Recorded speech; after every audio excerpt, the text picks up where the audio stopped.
अस्सलाम वालेकुम, आप देख रहे हैं 44 टीवी न्यूज़। मैं हूं मिसबा चौधरी। खबर शामिल करते हैं पाकपतन से। बिजली की कीमतों में बेतहाशा इजाफा और यूरिया खाद की ब्लैक में फरोख्त के खिलाफ पाकिस्तान किसान इत्तेहाद 21 सितंबर को इस्लामाबाद में पार्लियामेंट हाउस के सामने धरना देंगे। मजीद तफसीलात जानते हैं अपने ब्यूरो चीफ शकील अहमद से। जी शकील, तफसीलात से आगाह कीजिएगा।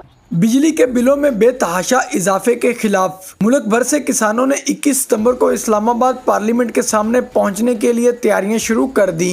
पाकिस्तान किसान इत्तेहाद के पंजाब सदर चौधरी रिजवान इकबाल का कहना था, 21 तारीख को हम पार्लियामेंट के सामने एहतजाज करेंगे। हमारे एहतजाज करने की असल वजह यह है कि हमारे ज़रूरी ट्यूबवेल का बिल मेरे काश्तकार को इतना ज़्यादा आ गया है, किसी को 1.5 लाख, 2 लाख और 3 लाख एक ट्यूबवेल का आ गया, वो पे नहीं कर सकते।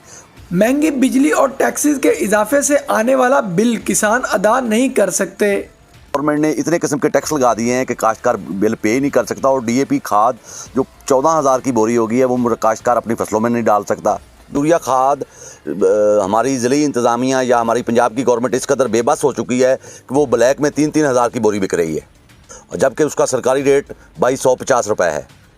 पाकिस्तान में ज़राअत को बचाने के लिए मुल्क भर से किसान इस्लामाबाद पहुंचेंगे ताकि पाकिस्तान को मुस्तकबिल में खुराक के बहरान से बचाया जा सके।